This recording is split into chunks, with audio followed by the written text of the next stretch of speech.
Welcome back, baseball fans. Welcome to another episode of the Vintage Vegas 9-Ball, coming to you from Las Vegas, Nevada. Here we are in the middle of March. We're knocking on the door of the start of the season here in 2026. And without further ado, let's get our Vintage Vegas 9-Ball for the day. First card is a Lowell Palmer. And here he is with these extremely dark sunglasses. Almost looks like something you'd wear if you were blind. And it's kind of tough to be a pitcher if you don't know where to throw it.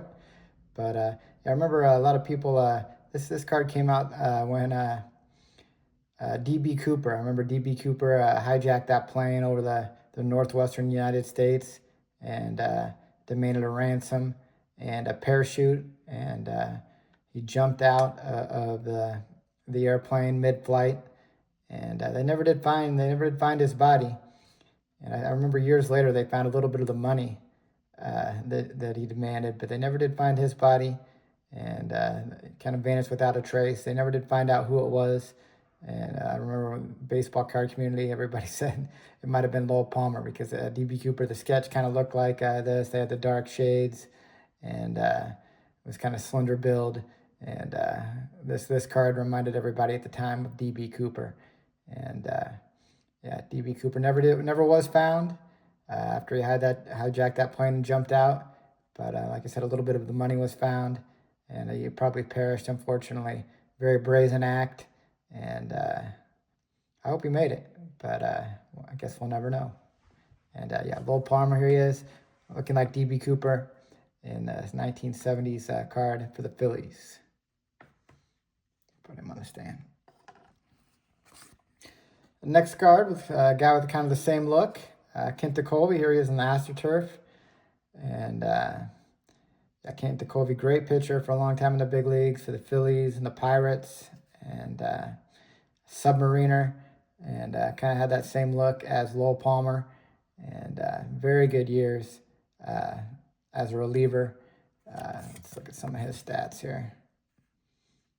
Hey, look at that, started in 74, and this is 85, so 10 years, 11 years in the big leagues. And he has a 2.70 ERA with close to 200 saves, 172 saves, I think that says. And just a great closer. I could go multiple innings. And yeah, another guy who had that look, similar to Lowell Palmer. We'll put him on a stand next to Lowell Palmer. It's kind of the same look. The next guy is a guy with the old trucker hat. I remember in the mid-'80s, the mesh hats were popular. They called them the trucker hats, and had the mesh in the back. And here's Gaylord Perry, of course, Gaylord with the gray hair. And of course, he's a 300 game winner and Hall of Famer, Gaylord Perry. And here he is looking sharp for the Mariners and that trucker's hat. And we'll put him on the Hall of Fame stand. Let's see how many wins he had at this time. It's so small, I can hardly see it. I think it says 339, but I'm not sure. I can't really see it. It's so small. But yeah, this is a traded card, and normally these would have the green backs, but this one has the red back. See 88T traded set, so traded to the Mariners. And yeah, nice looking card of Gaylord, Hall of Famer Gaylord Perry. Speaking of truckers, it's Jerry Reed. He always reminds me of the great singer, Eastbound and Down. Eastbound and down, loaded up in trucking. We're going to do what they say can be done. We got a long way to go and a short time to get there. Look out, Bandit, run, something like that. And yeah, I remember Jerry Reed was in that movie with Burt Reynolds, Smokey and the Bandit. And this guy, the middle reliever, he had several years in the big leagues in the mid-'80s. Jerry Reed, he always reminded me of the great guitar man, Jerry Reed, movie star and great picker, great guitar player, Jerry Reed. And this guy always reminded me of him. Jerry Reed here, middle reliever for the Indians. Let's look at him, some of his stats. Yeah, not a whole lot, limited career there, but from 81 to 85 here in the big leagues, Jerry Reed. And he always reminded me of the actor and singer Jerry Reed.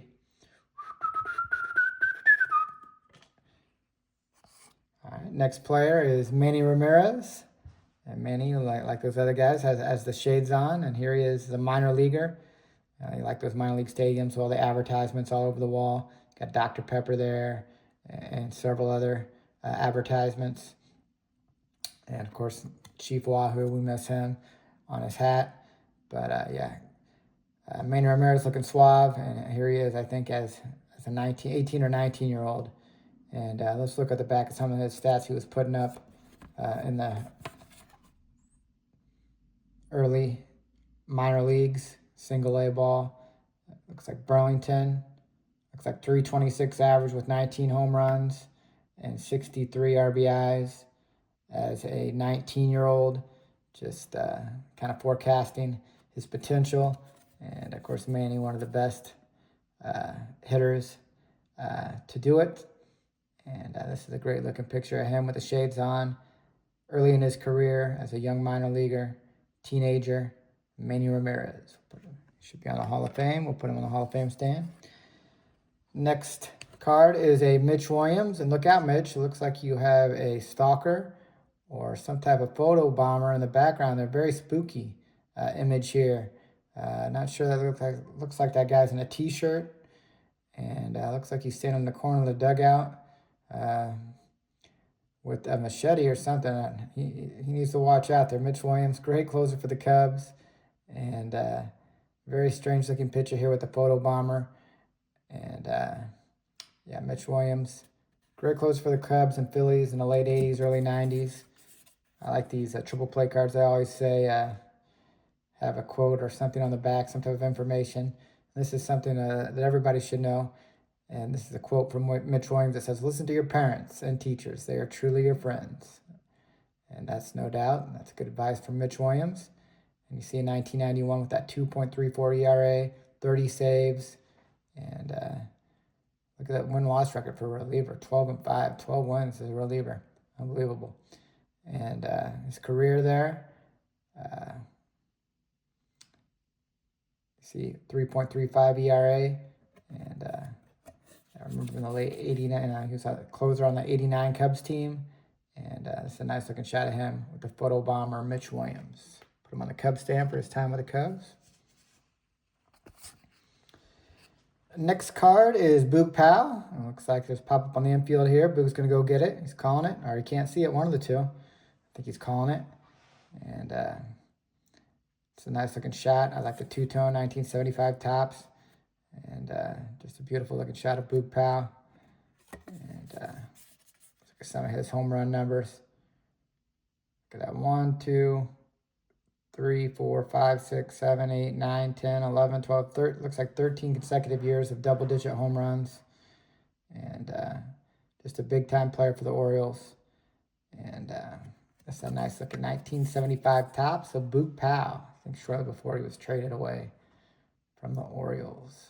Great looking shot. Put him over Gaylord. I like that card. Next card is John Lowenstein. Of course, Lowenstein is the Vegas legend, one of the first ball players ever to move to Las Vegas. And he's kind of a local legend, still lives here in Henderson.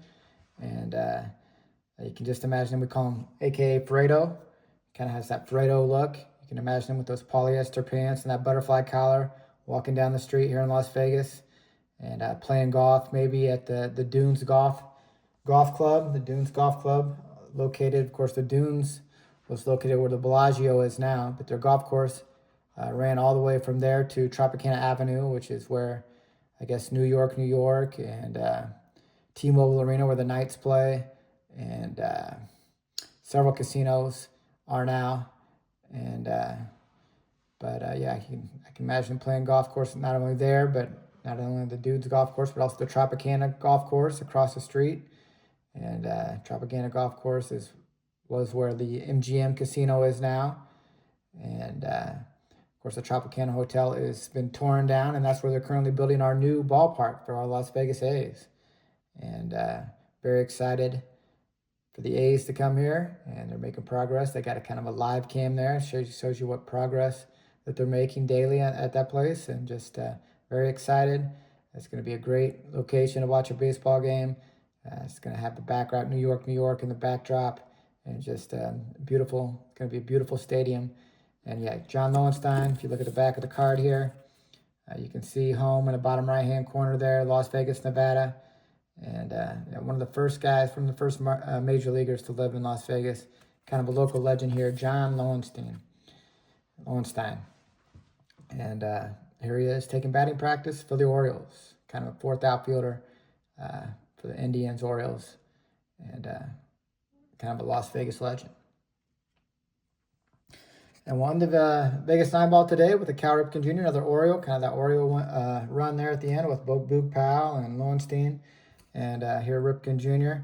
And of course, Cal Ripken had that big season, 1983. I think this says an 83 flair or an 84 flair.